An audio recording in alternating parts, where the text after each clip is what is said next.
Alors, pour avancer dans la compréhension de ce changement, ce que je vous propose, c'est de changer le mot changement.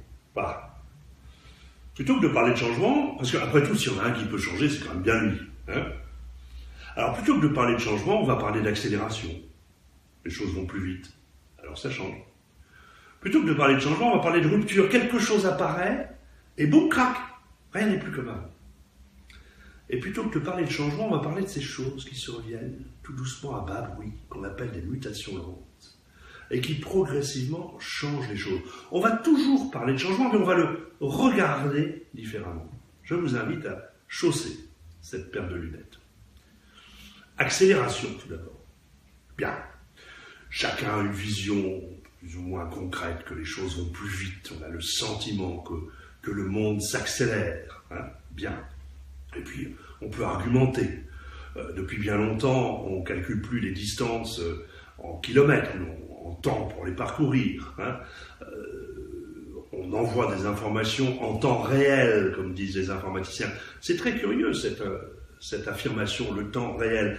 Vous êtes-vous déjà posé la question de ce que pouvait être un temps irréel, hein? Voilà. C'est très difficile à répondre à ça. Bon, pour les informaticiens, le temps est réel, on est content pour eux. On appuie sur un bouton, bref, l'information arrive immédiatement, c'est probablement ça qu'ils veulent dire. En fait, la lecture que je vous propose est un peu différente.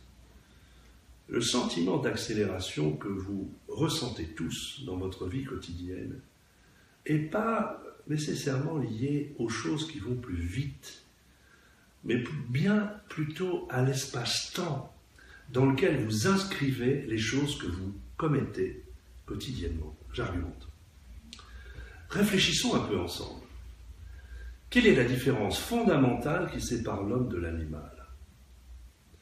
Si nous avions un petit peu plus de temps, je vous ferai cheminer et vous verriez qu'on arriverait assez vite à la même conclusion. La différence fondamentale qui sépare l'homme de l'animal, c'est la capacité que nous avons, nous, êtres humains, à nous projeter dans le temps, à imaginer notre futur. Et j'argumente.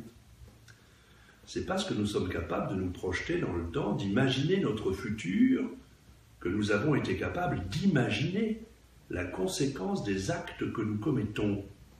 Et nous avons inventé la morale. Puisque la morale n'est pas autre chose que la régulation a priori des actes que l'on est censé commettre. Je fais ou je ne fais pas, parce que je suis capable d'anticiper sur les conséquences de ce que je fais ou de ce que je ne fais pas. C'est parce que nous sommes capables de nous projeter dans le temps que nous avons aussi été capables d'imaginer ce que pouvait être la vie après la vie.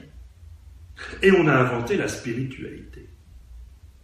À une morale et une spiritualité près, je ne vois vraiment pas ce qui nous sépare du monde animal. Nous sommes parfaitement capables de tuer sans avoir faim. À ce titre-là, donc, on peut dire que la capacité que nous avons à nous projeter dans le temps est fondatrice de notre identité d'homme et de femme aujourd'hui, dans le présent. Qu'est devenue cette capacité ? Qui d'entre vous peut dire ce qu'il sera et fera dans 5 ans ? Qui d'entre vous peut dire ce qu'il sera et fera dans 3 ans ? Qui a des certitudes à 6 mois ? Ce futur dans lequel nous fondons la stabilité de notre présent, il s'est considérablement rapproché de nous. Ce qui fait que le sentiment d'accélération que nous ressentons tous dans notre vie quotidienne n'est pas tant lié aux choses qui vont extrêmement vite, mais plutôt à l'espace-temps dans lequel on les inscrit. Ça permet ici de rappeler le premier rôle d'un dirigeant d'entreprise, c'est d'offrir un futur à ses collaborateurs. Le premier boulot d'un leader, c'est d'inscrire les actions dans le temps. De dire, et quand on est sur le terrain et qu'on écoute le terrain le dit avec ses mots. Il mène bien sa barque, il sait où il va. Ce qui fait la stabilité du corps social, ce n'est pas les difficultés momentanées qui sont à surmonter, c'est ce vers quoi l'on va.